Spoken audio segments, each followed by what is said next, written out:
1987, le monde voit débarquer Double Dragon, un jeu de baston une nouvelle fois révolutionnaire, imaginé et développé par Kishimoto Yoshihisa et son équipe.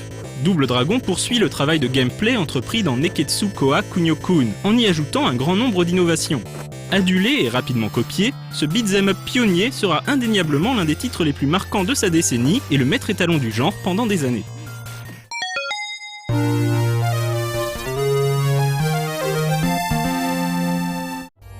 Comme dans Neketsu Koha Kunio-kun, une partie de Double Dragon débute toujours par une courte scène d'introduction justifiant le départ du joueur au combat. Cette fois, c'est la jeune et sensuelle Marianne qui se fait agresser et kidnapper par les membres du gang des Black Shadows.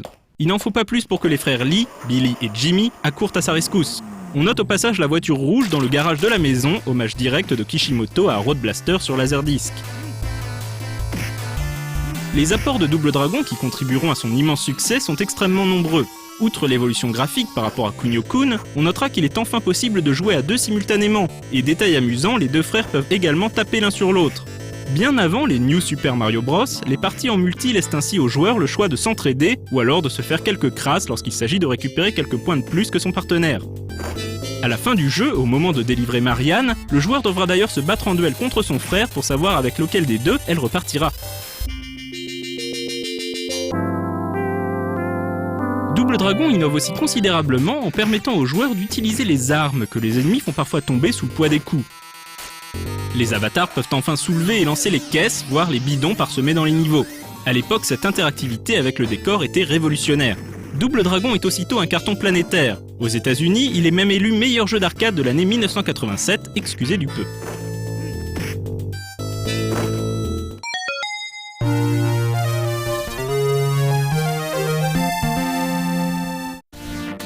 Pour Technos Japan, Double Dragon devient une source de revenus quasi inépuisable en cette fin des années 80. Le projet Double Dragon 2 est donc aussitôt mis en chantier pour l'arcade, au grand désarroi de Kishimoto qui désirait initialement faire de Double Dragon une œuvre solitaire et sans suite.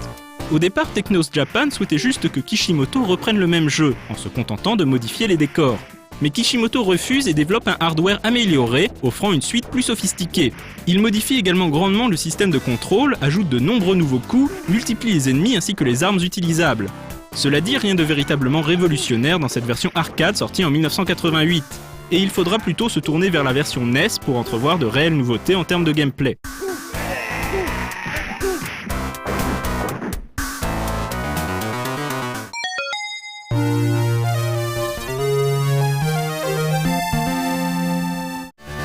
Double Dragon 3 est graphiquement parlant plus abouti et fin que les deux premiers épisodes. Mais en 1990, il est déjà moins impressionnant que ce que propose la concurrence, notamment Capcom avec son Final Fight, pourtant sorti un an plus tôt. Kishimoto, une fois encore, obtempère sous la pression de ses supérieurs pour réaliser rapidement cette suite se déroulant dans 5 pays différents. Bien qu'un peu dépassé techniquement, Double Dragon 3 propose quelques innovations, comme la possibilité d'inviter un troisième larron pour des parties jusqu'à 3 en simultané, et cela sans le moindre ralentissement.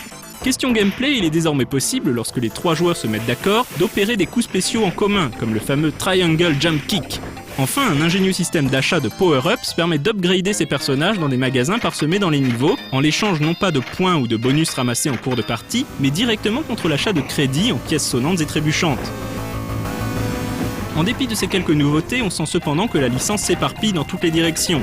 Double Dragon 3 est relativement loin de l'esprit des 2 premiers épisodes, avec ses niveaux parfois ultra kitsch et ses nombreux nouveaux personnages jouables, autrement moins charismatiques que les jumeaux Lee. Selon les dires de Kishimoto, ce sera l'épisode de trop, qui aura poussé une licence pourtant vouée à un long avenir vers les portes de l'oubli.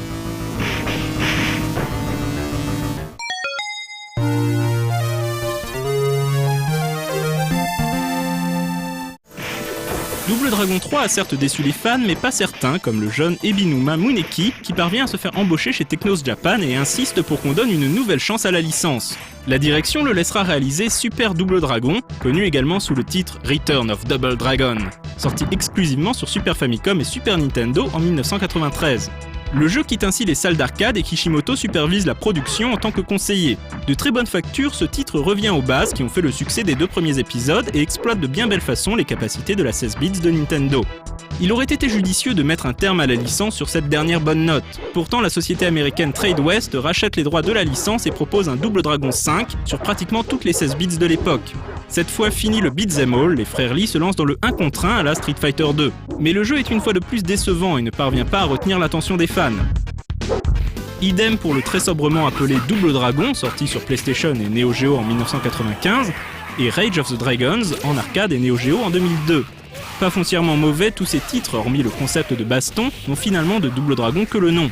Ne parlons pas non plus des crossovers de mauvais goût comme Battletoads vs Double Dragon sur console en 1993. Heureusement, le plus grand amateur de la série de Kishimoto, Ebinuma Muneki, reviendra pour un ultime épisode de qualité sur Game Boy Advance avec Double Dragon Advance, sorti en 2003 et aujourd'hui adapté sur mobile.